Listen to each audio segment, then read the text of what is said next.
Welcome to the way of success. আজ তোমাদের সামনে নিয়ে এসেছি জিএস মক টেস্টের আরও একটি সেকশন। এখানেও রয়েছে তোমাদের জন্য 10টি বেস্ট কোশ্চেন এবং অ্যান্সার, যা হয়ে উঠতে পারে তোমাদের জন্য আসন্ন পরীক্ষাগুলোতে খুবই ইম্পর্টেন্ট, যা তোমাদেরকে হয়তো পরীক্ষায় ভালো স্কোর করতে অনেকাংশেই অনেক সুবিধা দেবে। চলো দেখে নেওয়া যাক আজকের বেস্ট 10টি কোশ্চেন এবং তার অ্যান্সার। প্রথম প্রশ্ন, where is India's most priced tea grown?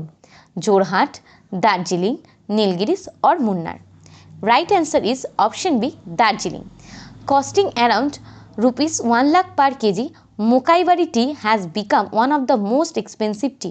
অর্থাৎ মোকাইবাড়ি চা, যার প্রতি কেজি কিনা 1 লক্ষ টাকা করে, সেই মোকাইবাড়ি টি কোথায় তৈরি হয় না it is grown by Makaibari tea estate in Darjeeling. অর্থাৎ মাকাইবাড়ি টি স্টেটে এই চাটা উৎপাদন করা হয় এবং এই চাটাই হচ্ছে সবথেকে দামি চা, যেটা কিনা ভারতে উৎপন্ন হয়। আর এমনিতেও আমরা সবাই জানি যে দার্জিলিং টি কিন্তু খুব স্বাদে, গন্ধে এবং গুণমানে খুবই ভালো। তার জন্যই এই দার্জিলিং টিকে কিন্তু সমস্ত জায়গায় কিন্তু যদি আমরা দেখি বিদেশের দিকেও কিন্তু খুবই প্রেফার করা হয়। পরবর্তী question, how much geographical area of India is forest land?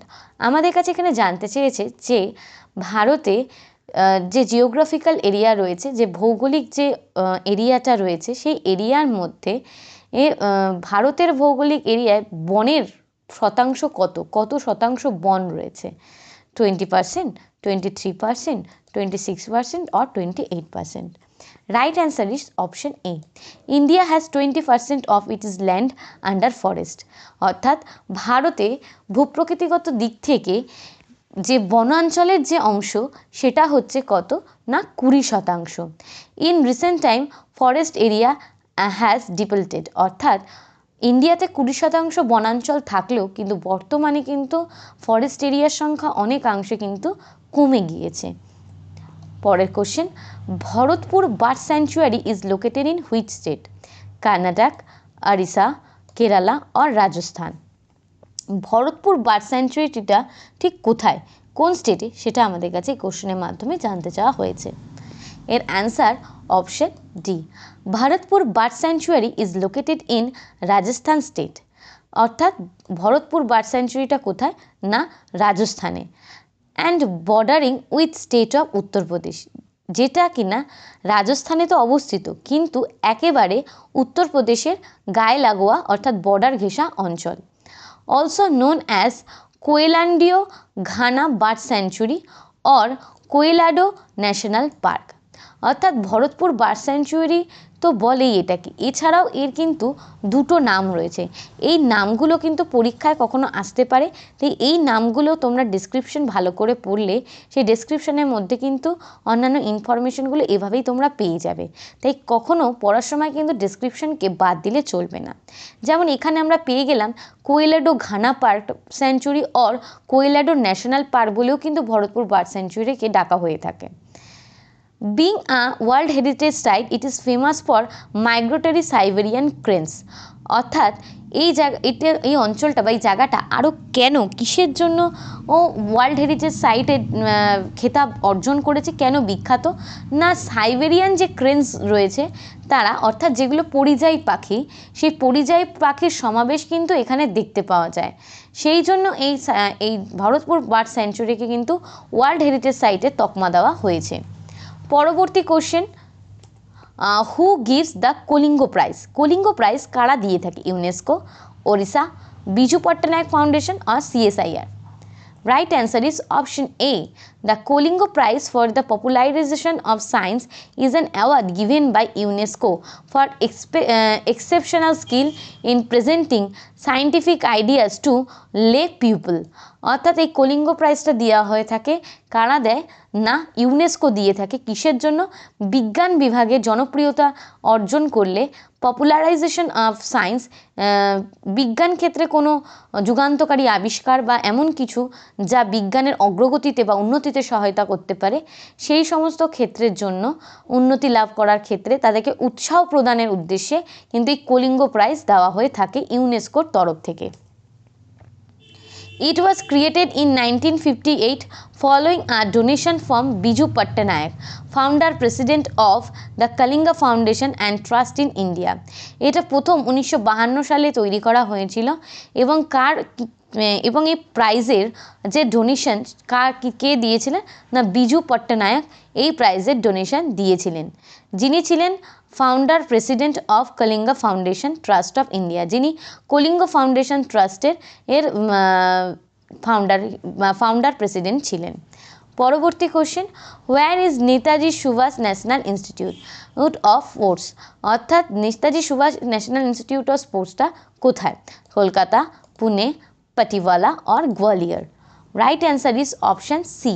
Netaji Subhash National Institute of Sports is the largest sports institute in Asia which is located in Patiala. অর্থাৎ Netaji Subhash national institute sports কিন্তু সারা ভারতের শুধু নয়, সারা গোটা এশিয়ার largest sports institute এবং এর লোকেশন হচ্ছে পাটিয়ালাতে। পরবর্তী question, human development index is prepared by, অর্থাৎ হিউম্যান ডেভেলপমেন্ট ইন্ডেক্স কারা তৈরি করে থাকে? UNDP, WTO, IMF or WHO? Right answer is option A. HDI, Human Development Index, was developed by Pakistani economist Mahbub ul Haq. Later on it was adopted by UNDP, having variables like life expectancy, education and per capita income. অর্থাৎ এই যে human development index এটা প্রথম করেছিল হচ্ছে পাকিস্তানের একজন economics মাহবুব উল হক, এটা তিনি ডেভেলপ করেছিলেন, তারই আইডিয়া ছিল। পরে এটাকে ইউএনডিপি অ্যাডাপ্ট করে, ইউএনডিপি গ্রহণ করে কিসের জন্য? Like variables like life expectancy, education and per capital income বা এডুকেশনের জন্য কিন্তু ব্যবহার করা হয়ে থাকে। পরবর্তী question, Amar Sonar Bangla the national anthem Bangladesh was composed by whom? Amar Sonar Bangla এই গানটি, এই যে বাংলাদেশের যেটা ন্যাশনাল অ্যান্থাম সেটা কে কম্পোজ করেছিল? রবীন্দ্রনাথ টেগর, সরোজিনী নাইডু, সুরেন্দ্রনাথ ব্যানার্জি আর Ananda Mohan Bose? Right answer is option A. Rabindranath Tagore was a great Bengali poet. He played an important role in development of modern literature. He is titled as Gurudev. He won Nobel Prizes for Gitanjali in 1930. He also composed the song Jana Gana Mana, National Anthem of India, and Amar Sonar Bangla, National Anthem of Bangladesh. অর্থাৎ আমার সোনার বাংলা আমি তোমায় ভালোবাসি এই গানটা হচ্ছে বাংলাদেশের জাতীয় সঙ্গীত, ঠিক যেরকমটা আমাদের জনগণ মন, এবং এই দুটি গানই রবীন্দ্রনাথ ঠাকুর কিন্তু রচনা করেছিলেন। এছাড়া রবীন্দ্রনাথ ঠাকুর গীতাঞ্জলি রচনা করার জন্য কিন্তু নোবেল প্রাইজ পুরস্কারও জিতেছিলেন 1913 খ্রিস্টাব্দে। পরবর্তী question, which satyagraha was held at Nagpur 1923? অর্থাৎ নাগপুরে 1923 সালে কোন সত্যাগ্রহ হয়েছিল? Salt, individual satyagraha, riot satyagraha আর flag satyagraha? Right answer is flag satyagraha. Flag satyagraha in Nagpur was held at 1923। অর্থাৎ নাগপুরে যে সত্যাগ্রহটা হয়েছিল সেটা হচ্ছে ফ্ল্যাগ সত্যাগ্রহ এবং সেটা হয়েছিল 1923-এ। It was the peaceful civil disobedience that focused on exercising the right and freedom to hoist the nationalist flag.